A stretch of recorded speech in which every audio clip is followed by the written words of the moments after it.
بنگلہ دیش کی تاریخ میں آج ایک بڑا بلکہ بہت بڑا موڑ آیا ہے۔ آمرانہ ہتھ کنڈوں کے ذریعے 15 سال تک ملک میں حکومت کرنے والی وزیر اعظم شیخ حسینہ واجد کو آج طلبہ تحریک نے 1 ماہ کے پرتشدد مظاہروں کے بعد مستعفی ہونے پر مجبور کر دیا، جس کے بعد وہ بنگلہ دیش چھوڑ کر بھارت فرار ہو گئی ہیں۔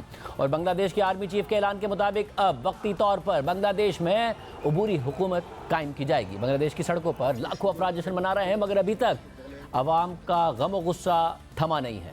اس وقت بنگلہ دیش میں کیا صورتحال ہے، وہیں کے صحافی کی زبانی آپ کو بتائیں گے، مگر اس سے پہلے آپ کو بتائیں کہ اہم بات یہ ہے کہ کل تک شیخ حسینہ واجد استعفیٰ دینے کے لیے بالکل بھی تیار نظر نہیں آ رہی تھی، بلکہ وہ اس تحریک کو کچلنے کی حکمت عملی بناتے ہوئے قانون نافذ کرنے والے اداروں کو سخت سے سخت کارروائی کے احکامات جاری کر رہی تھیں۔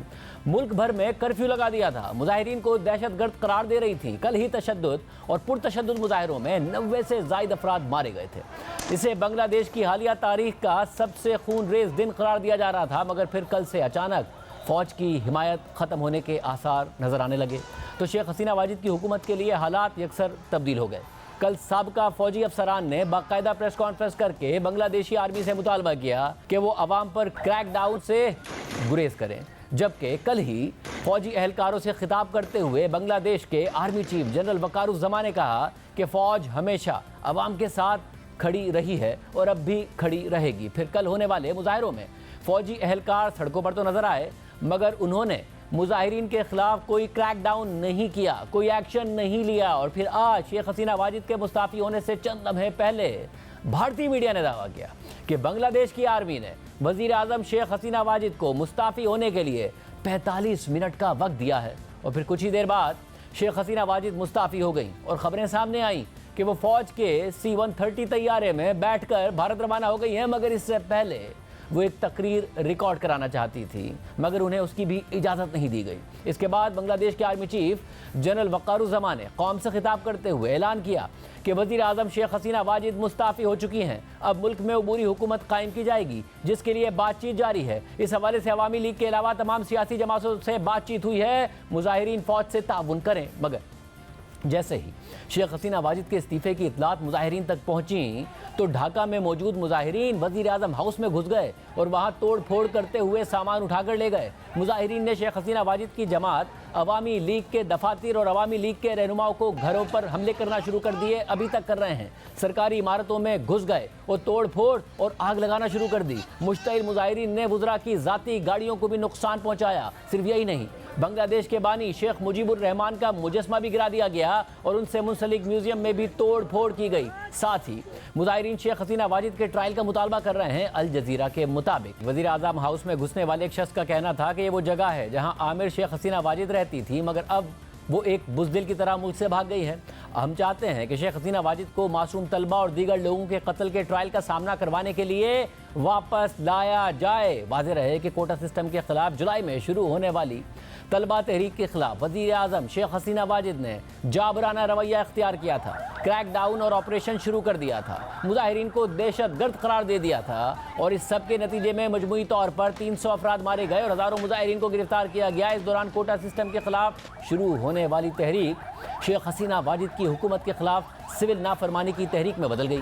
مظاہرین نے شیخ حسینہ واجد کو ڈکٹیٹر قرار دیتے ہوئے ان کے خلاف نعرے بازی شروع کر دی، ان کے استعفے کا مطالبہ کر دیا، اور 1 مہینہ پہلے شیخ حسینہ واجد کے خلاف سر عام جن نعروں کا تصور نہیں کیا جا سکتا تھا وہ ہر ایک کی زبان پر آ گئے۔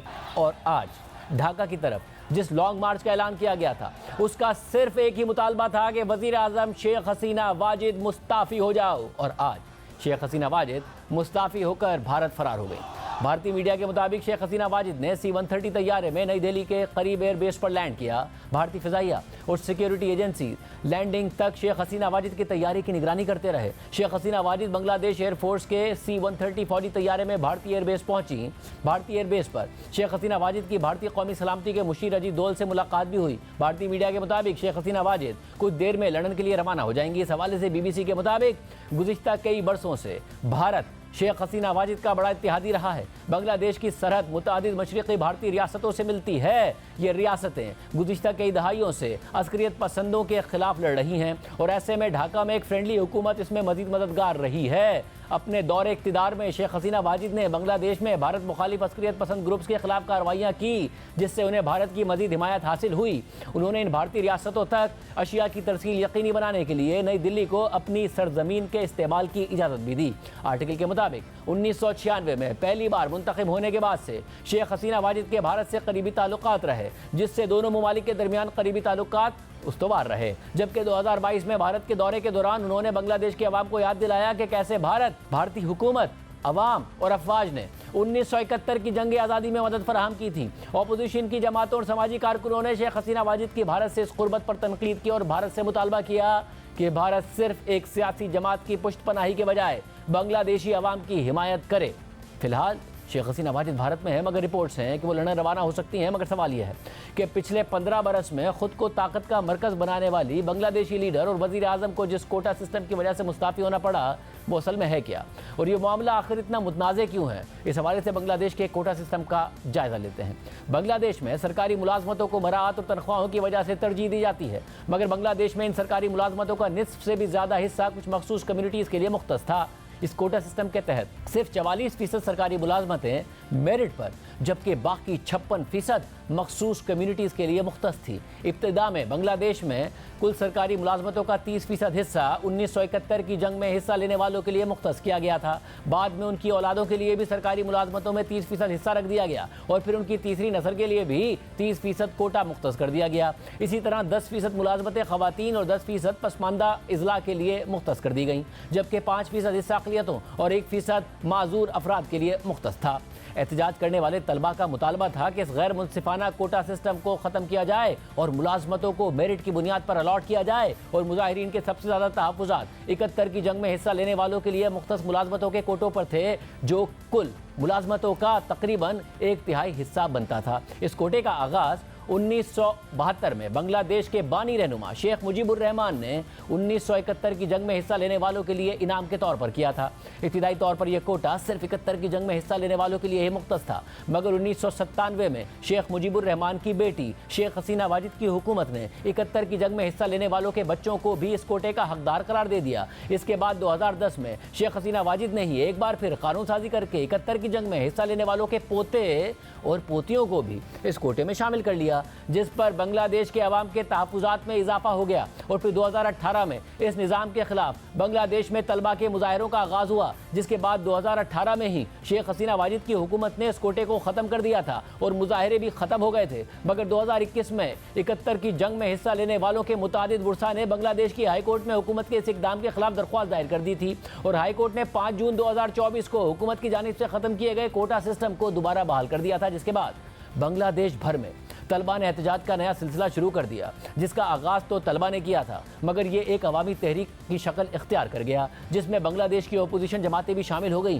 اور حکومت سے کوٹا سسٹم کو ختم کرنے کا مطالبہ شدت کے ساتھ ہونے لگا۔ مگر جولائی میں شیخ حسینہ واجد کی حکومت نے مذاکرات کے بجائے مظاہرین پر سخت کریک ڈاؤن کر دیا، جس سے ملک میں حالات انتہائی کشیدہ ہو گئے۔ بنگلہ دیش کے مختلف حصوں میں مظاہرین پر لاٹھی چارج اور آنسو گیس کی شیلنگ کی گئی، ان پر پولیس اور پیراملٹری فورسز کے ذریعے تشدد کیا گیا، اور صرف یہی نہیں، حکمراں جماعت کے طلبہ ونگ اور احتجاج کرنے والے طلبہ میں شدید جھڑپیں بھی سامنے آئیں، جس سے ملک میں حالات بہت کشیدہ ہو گئے تھے، اور پولیس کی جانب سے بھی عام مظاہرین پر براہ راست فائرنگ کے واقعات بھی سامنے آئے۔ اکثر شہروں میں کرفیو نافذ کر دیا گیا، کچھ مقامات پر مظاہرین کو دیکھتے ہی گولی مارنے کے احکامات جاری کر دیے گئے، موبائل فون اور انٹرنیٹ سروسز بھی معطل کر دی گئیں۔ بنگلہ دیشی وزیر اعظم شیخ حسینہ واجد اور دیگر حکومتی عہدیداروں نے احتجاج کرنے والے طلبہ کو رضاکار قرار دے دیا، یعنی وہ لوگ جنہوں نے 71 کی جنگ میں بنگلہ دیش بننے کی مخالفت کی تھی، اور لفظ رضاکار کو بنگلہ دیش میں غدار کے طور پر سمجھا جاتا ہے۔ شیخ حسینہ واجد کے اس رویے سے مظاہروں میں مزید شدت آ گئی، اور 1 جولائی سے جاری اس احتجاجی سلسلے میں مزید شدت آ گئی، اور 1 جولائی سے